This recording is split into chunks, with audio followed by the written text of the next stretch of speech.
This is the Transform with Travel podcast. I'm Kelly Tolliday, your host, and I'm so happy you're here with me today. After having traveled to 45 countries and living across 4 different continents, it's my mission to inspire you to live life to its fullest, travel with an open mind and heart, and let the world show you a new perspective. Here at the pod, we believe that travel has the power to transform your life. So we bring on everyday adventurers to share their stories, as well as industry experts to help you optimize and enhance your travels, transforming us from tourists to travelers with each and every episode. So buckle up, because we are about to take off.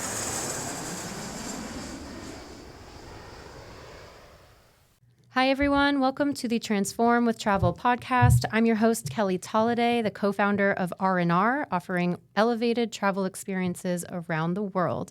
If you haven't done so yet, I'm encouraging you to hit the subscribe button to the podcast so you always know when a new episode drops. Earlier this year, we switched to a new bi-weekly format for episodes, so hitting subscribe lets you know every other Tuesday when the latest episode is ready to listen to. Today, I'm recording at Child & Company, a hybrid co-working and childcare facility here in South Florida, and they also have a state-of-the-art recording studio. So I'm super grateful to the owners, Adrian and Joe, who allow the Transform with Travel podcast to have its home here. And today, I'm sitting with a friend, role model, and senior teacher in the South Florida yoga community, Justin Liebman. And before we begin, I want to formally introduce Justin. Justin came to yoga after working as a top sales representative in the high-stress industry of finance. Like many others who have found themselves drawn to this ancient practice, Justin's passion for yoga ignited most when he began studying yogic philosophy. After 4 years of dedicated practice, he took the leap to become a yoga teacher and leave the corporate finance world in 2018. As a teacher, Justin wishes to bring more than the physical benefits of yoga into his students' lives by sharing the teachings which can shine a light on the higher self. I'm extremely excited to dive into this topic of how yoga, meditation, and wellness can help you become a better traveler, what to look out for when choosing retreats and trainings around the world, and so much more. So welcome to the podcast. Thank you, Kelly. I'm excited to be here. Yeah, I've been a student of Justin's for a while. I love coming to your classes at Grow and just always get a new nugget of knowledge when I'm in your classes. So I'm super grateful that our listeners get to learn from you today. And I'd love for you to start with your journey of finding yoga and leaving the finance industry. That's such a big leap to take, is deciding to leave a relatively safe job, relatively supported job financially in the industry and going after your dreams. So yeah, I'd love to hear more about that. Yeah, that was probably one of the scarier moments of my life, is coming up and making the decision to take that leap, like you said. And that's exactly how I've kind of pictured it in my mind of, I've had this nice, comfy job in the finance world. It was probably pretty much the job of my dreams. Growing up, I've always wanted to be business side of things, and because money was always a desirous aspect of life growing up. So years after college, I spent in the finance world, in the insurance world, and eventually, after about 15 years of in the rat race, as you can call it, but still being very successful, and something was missing. At this point, I've always already practicing yoga, and it's becoming more of this passion of mine. So at some point I was like, God, let me get a little bit deeper into this yoga thing. I just want to learn more about it. So I took the leap and did a teacher training. Halfway through the teacher training, it was only a 2-week training, so it wasn't too extensive, but halfway through the training, it hit me. I was like, I can't go back to my corporate job again.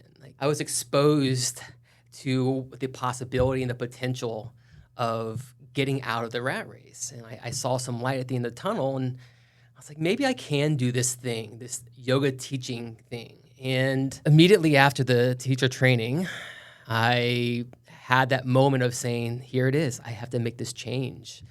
So I submitted it was probably about a month notice to my boss at the time, and I left on all of the good terms I possibly could, just to keep that door open. And I kind of give myself a window. I said, all right, if I'm going to make this transition to become a yoga teacher, I'm going to give myself this 2-year window to see if I can actually make it happen and still live within my means and still be happy and not just scraping by. I left the corporate world and I dove headfirst into teaching yoga. The interesting thing here is that for a lot of yoga teachers, when you first get into it, there's no guaranteed teaching position for you. So there is this period of time where you're kind of in this limbo or purgatory of like, can I actually do this thing? Can I make this happen? Am I going to get enough classes to actually, be able to afford living?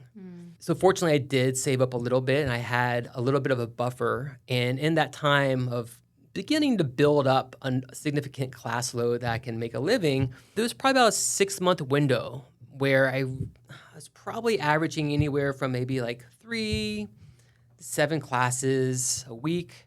Not really enough to make it by as a yoga teacher, even though I was living very modestly.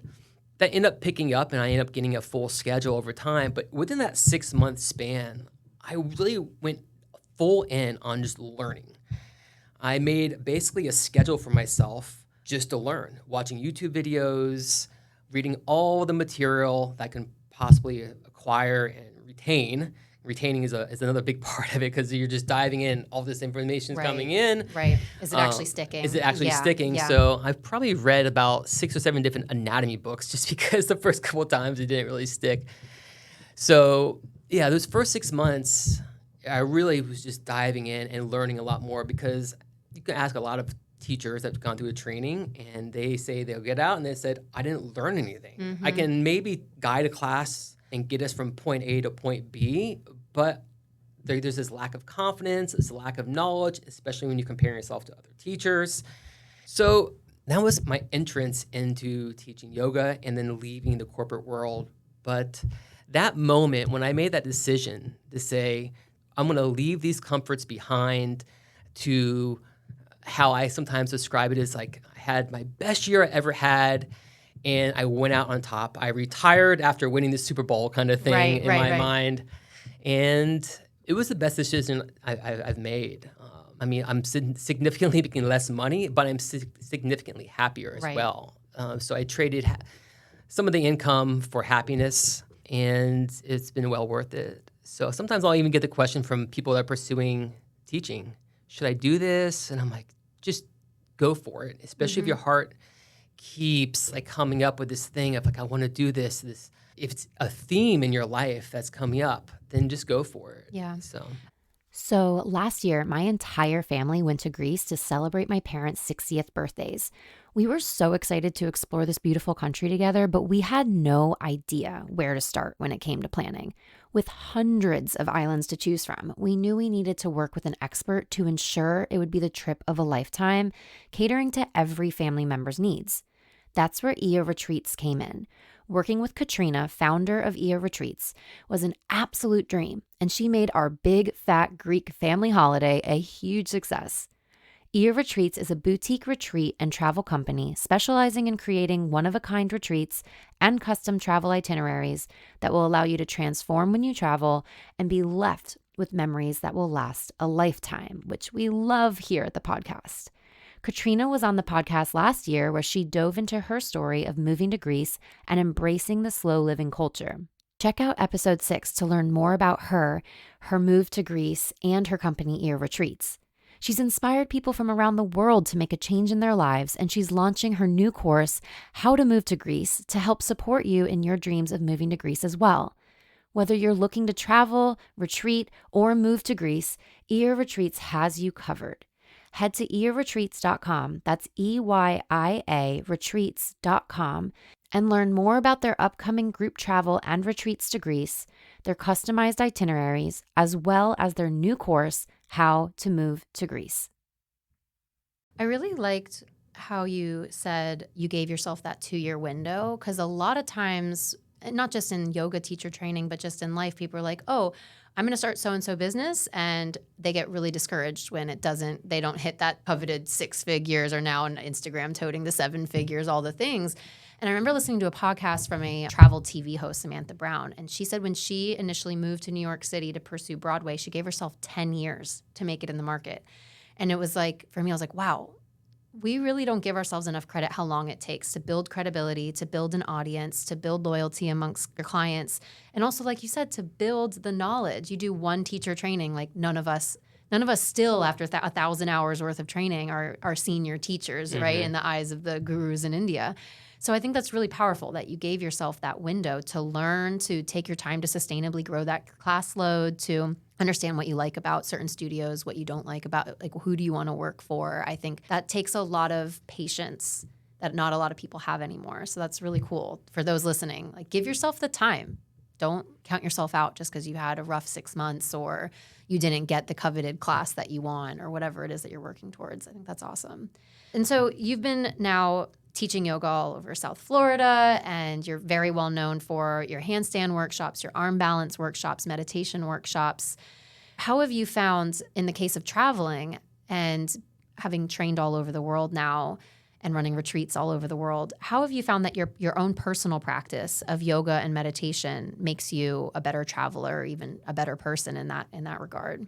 I would probably lean into patience, and essentially establishing a meditation practice has given me the ability to really navigate when the chaos arrives. So I would estimate my first time where I really put this to practice was I wanted to do my first retreat, attending my first retreat.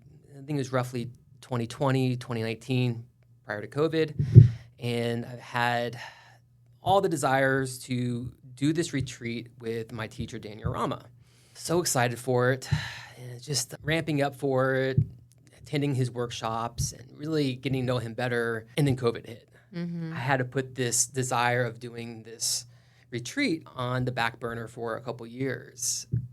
And I'm not sure if I wasn't meditating regularly how I would be able to receive that.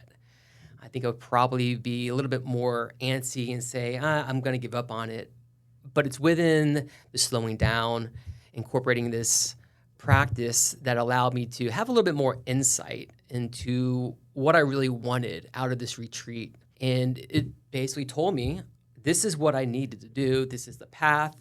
It was kind of like I said with the teacher training, I had this constant pulling at my heart, whether it's in my dreams, whether it's just constant thoughts that were coming up, like, oh, I want to do this retreat. I want to do this retreat.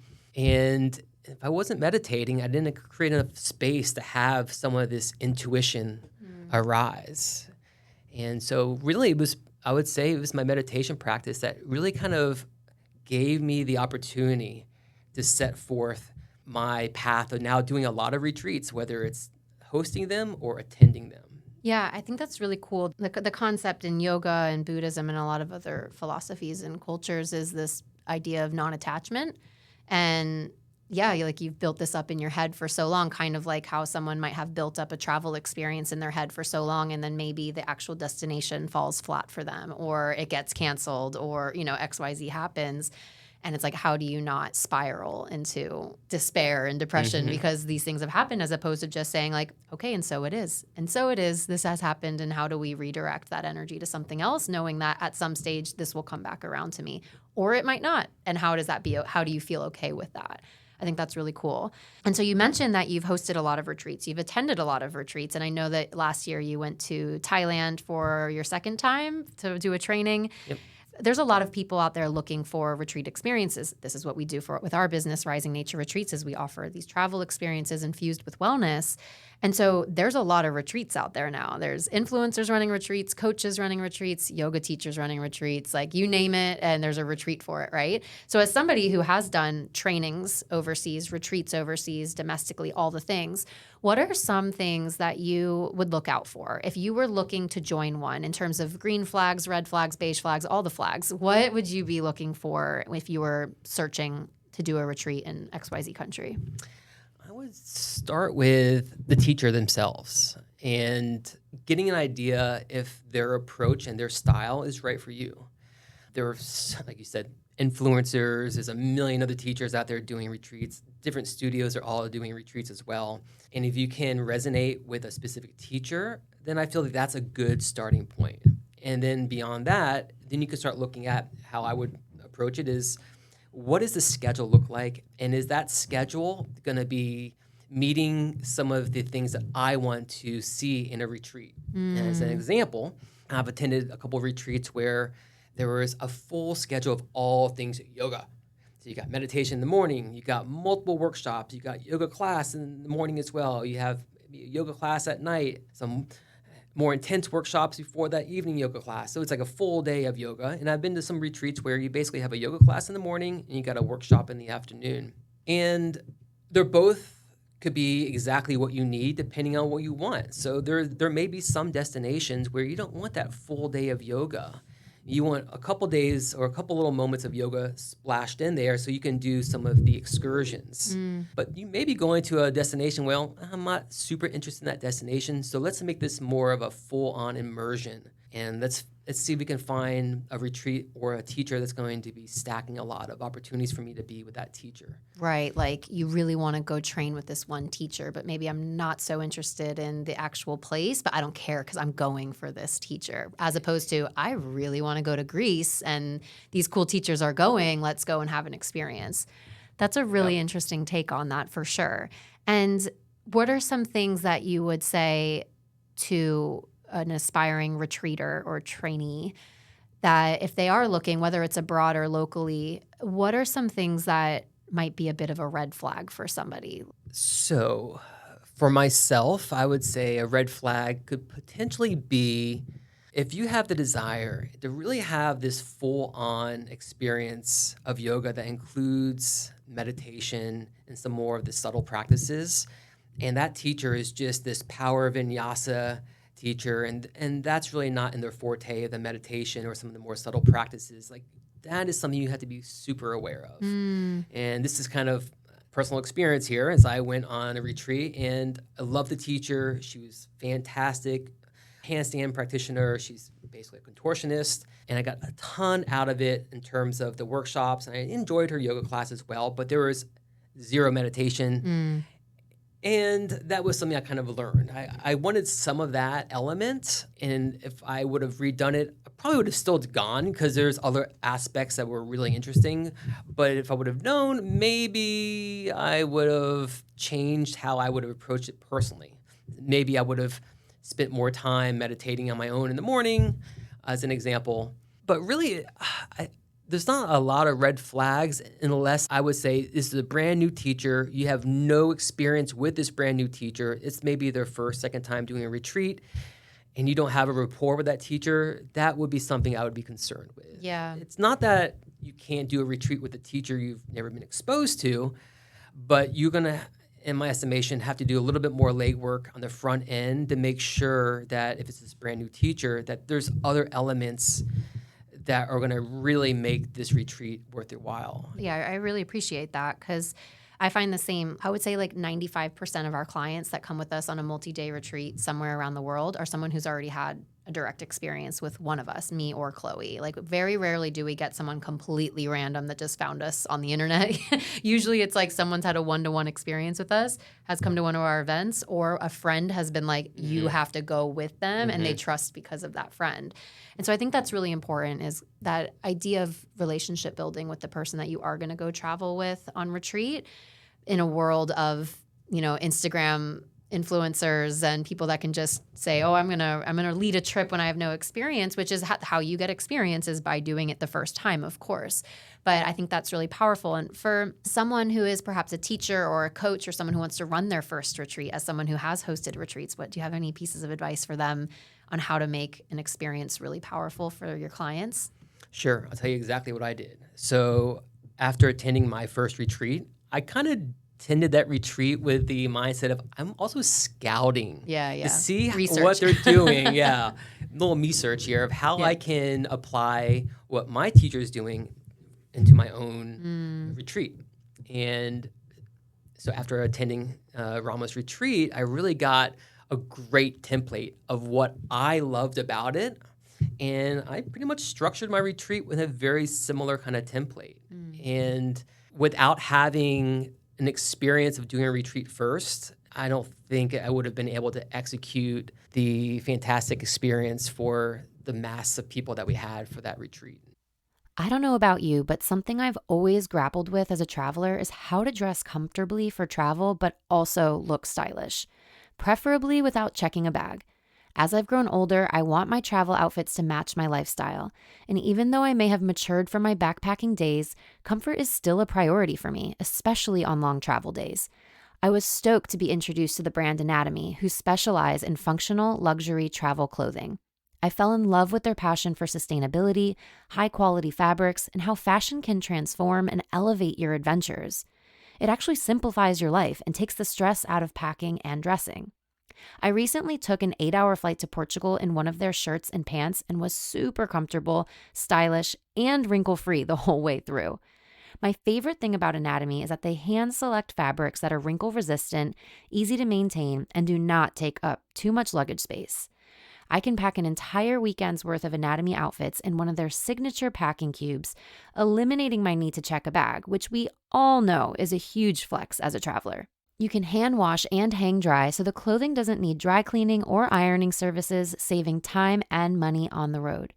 My favorite Anatomy item is their Suzette skirt, the cutest form-fitting athletic skirt with shorts underneath and pockets. What's not to love? Head over to anatomy.com, that's ANATOMIE.com, and use the code RISING20 for 20% off your next order. Transform your travel style to the next level with Anatomy.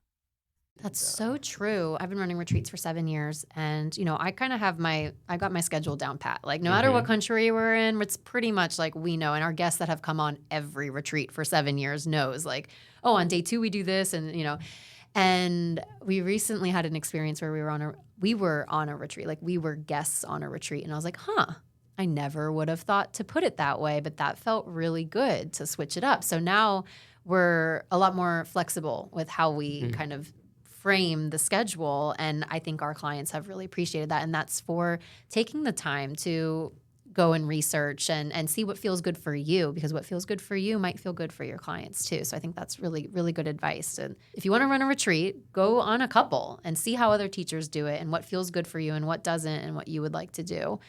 And that's awesome. And so as I mentioned, you came back last year from Thailand. I think you were there for 3 weeks or a couple weeks. Last year, I was there a total of 6 weeks. 6 weeks, holy moly. Yeah. Okay. So 3 weeks was the training, and then I did 3 weeks of just traveling after that. Amazing. Can you share some of your favorite training or retreat overseas memories that you have? Sure. Well, I'll start with one of them that was a retreat that I attended in Arizona. And it was in a place called Carefree, Arizona. Oh, never heard of it. That's a cool name, right? Yeah. So it's maybe 45 minutes outside of Phoenix and about 2 hours outside of Sedona. So attending this retreat by myself, was going there to do the handstand training with this contortionist and handstand specialist, as I mentioned, and end up meeting some really cool people, which is another awesome thing about retreats. Mm-hmm. And I encourage, do retreats by yourself. It's a totally cool way of meeting new people.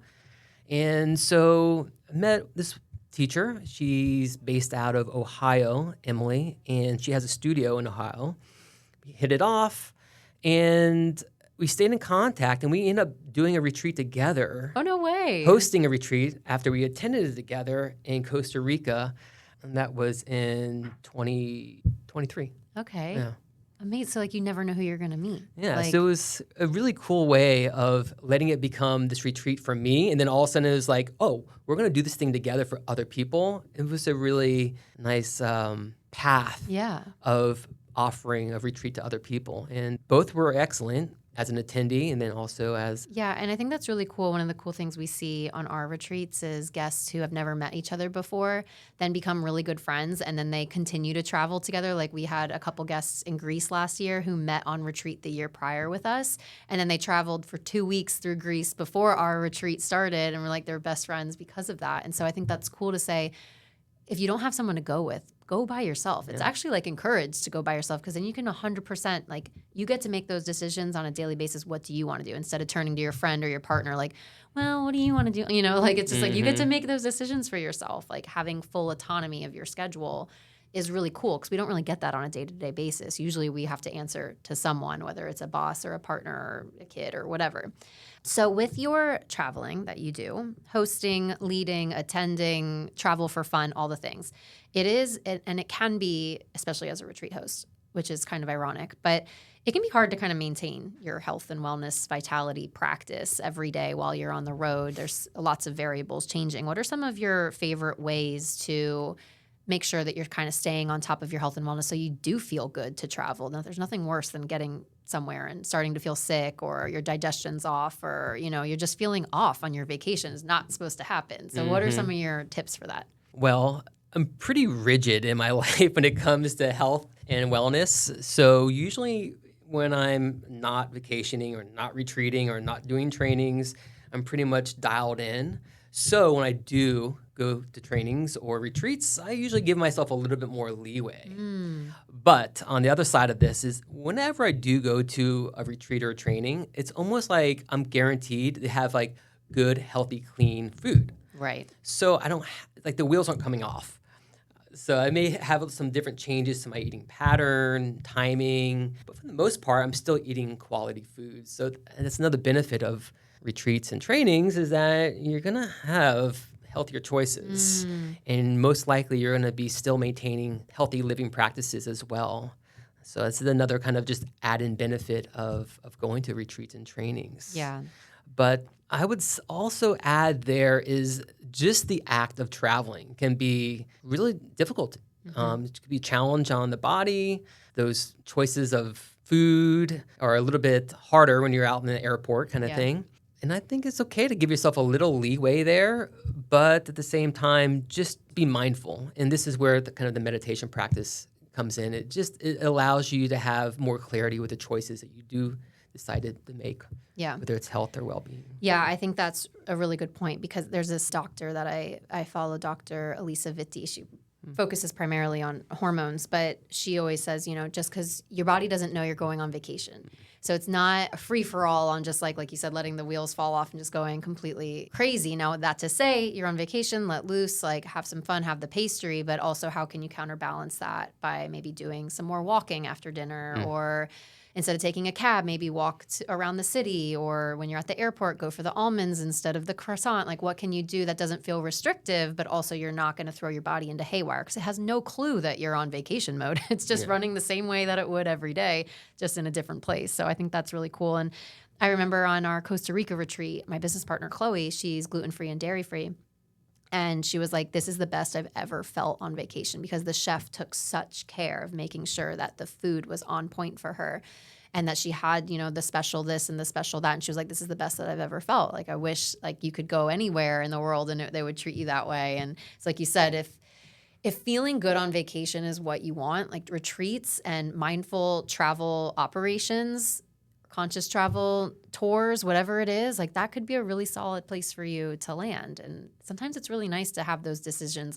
Your leader or your facilitator knows that about you. You need XYZ allergy restriction, or you have all these things that you need help with, or you have sciatica in your back, all the things. And we know that. So we make sure we take extra care for that instead of it being just another face in the crowd with a big tour. And then the last thing I'd love to chat about is some of your favorite yoga poses or breathwork techniques, whatever it is on a stressful travel day, just a long day, when you're just sitting in a chair all day, whether it's a car or a plane or whatever.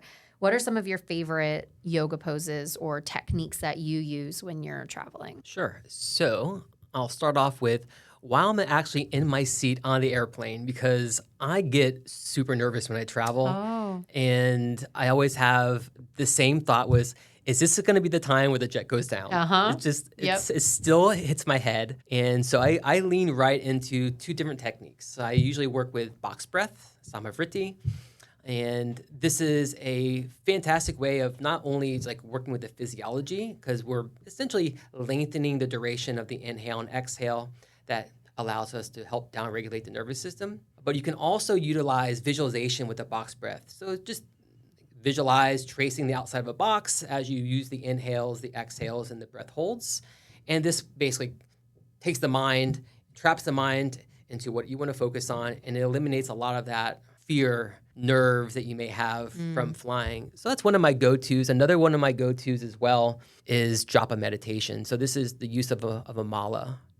Kind of has a similar effect where you're trapping the mind onto the use of a mala, but you can also incorporate mantra with that. So once you have the mala working, once you have the repetition of a mantra, then a lot of those fearful thoughts can begin to dissipate.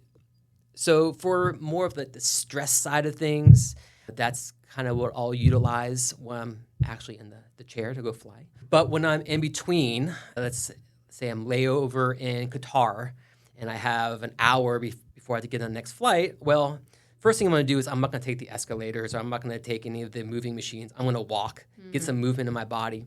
But once I do find an opportunity, I will definitely stretch some. So I'll do some go-to yoga poses. For me is going to be like a bound angle Baddha Konasana, really allowing for us to start strengthening or engaging the glutes and opening the inner thighs.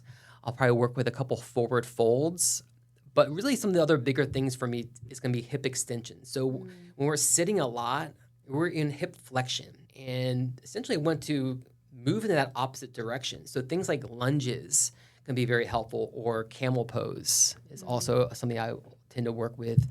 And even if it's 30 seconds in a camel pose, I can get tremendous relief in the front of my hips. Yeah. So usually I'll spend a solid 5-8 minutes doing some stretching before I get onto the flight, but it's a must for me. It's when I was flying to Thailand both times, it's 36 hours from there to here, and then 24 hours from here to there. Wow. And I did not make the wisest choices when I was looking at my layovers. I've always been like, how can I be more efficient? Let's get the shortest layover. And then I got there, I was like, ooh, I could use a couple of extra hours. Back on the plane Yeah, I again. could use a couple extra hours here. So Because it's not a short second flight. It's like 12 hours to the first stop and then a layover and then another 8 hours. It takes forever. Yes. Yeah. Yeah. And there's some other types of functional movement things I'll do as well. Spinal waves, shaking, not necessarily yoga postures, but they're actually functional movements that are making their way kind of into some of the yoga community as well. Right. So. That's super helpful. I never really thought about the hip flexion. You think about the butterfly poses or maybe even like a seated cat cow or a twist, but I've never thought about reversing that hip flexion before, where you're leaning into a lunge or opening up the front side of your body with a camel pose. So that's really cool. And the japa meditation, for those that don't know, a mala, it's like a necklace that has 108 beads around it, and each bead you will place your hand on and do either a mantra or a breath or something like that. I had a guest on the podcast, Carly Jean Wright, earlier this year, and she talked about somatic techniques that you can use to bring yourself back in your body when you're feeling fearful of flying or anxious or at the airport and there's a lot going on. And she talked about, pressurized hugs, like really giving yourself firm pressure, putting a mitt in your mouth to kind of bring you back into your body. But that just having your fingers on each bead is also kind of like a somatic movement because you're feeling that sensation with your fingers as opposed to just completely dissociating from your body. And like you said, thinking, well, this is it. This is the one time this plane's going down. Because I think every single person on here that's flown has had that thought at least one time. And we're all sitting there thinking that we're not, but we are. So those are really, really helpful. I appreciate you sharing that with us. And I think our guests will have a lot of fun starting to practice that. I certainly will. We're leaving for Portugal in 3 weeks now. Nice. So I'm like, okay, I'm going to utilize all of these. You're going to see me doing like walking lunges down the terminal. And I think that's the thing is people get like nervous for looking weird when literally, well, especially if you've traveled with kids, you lose all sense of whether you look weird or not. But no one cares. Everyone's just like, that guy's stretching, whatever. Like they're not getting to their destination still thinking about you stretching at your gate, right? Yeah, I can actually recall that when I was in the Qatar airport and I had that thought, I'm like, oh, here we go. I'm going to be that one guy at the airport stretching in the middle of the corridor. And I was like, I don't care. I'm going for it. I got to feel good in my body because I'm about to hop on another 6-hour flight here. Exactly. No one has landed to their beach in Thailand still thinking about you stretching in the airport. You know what I mean? Like no one cares. So that's awesome. Well, thank you so much for joining today. I mean, we end with a couple rapid fire questions, but I'd love for people to be able to find a way to connect with you online or how to learn more about upcoming offerings or how to stay connected. Yeah, you can find me on Instagram. My handle is Justin L. Yogi. And I typically post my schedule, and when I have any kind of upcoming retreats or workshops, you'll find that there as well. Nothing currently in the works, but I'm always planning because my goal is to, every 6 months, either attend a retreat or host a retreat. That's kind of been my new go-to goal as of 2020. So yeah, I think that's a great benchmark. Where's your retreat bucket list to host one? If you could host anywhere in the world, where would you want to host that you haven't already? So, I've attended multiple trainings in Thailand, and I would love to host a retreat there. The challenge is that Thailand's a long ways away. So locally, something non-international, Sedona is on my bucket list. And I also have some interest in like Canada, like Vancouver. Oh, Actually, cool. the Northwest has an appeal to me. And I don't see a lot Because it's so of different to where retreats. we're both based in South Florida for those listening. So yeah, it's like completely different. Yeah, so that's something I've kind of been interested in. I've done enough of the beach retreats where I still love them, but it's just like where can I begin to examine other retreat opportunities that gives me exposure to areas that I want to go travel to anyways. Right. So that's kind of another part of my retreat planning is like, is it in a place I kind of also want to maybe make a vacation out of it after the fact? Totally.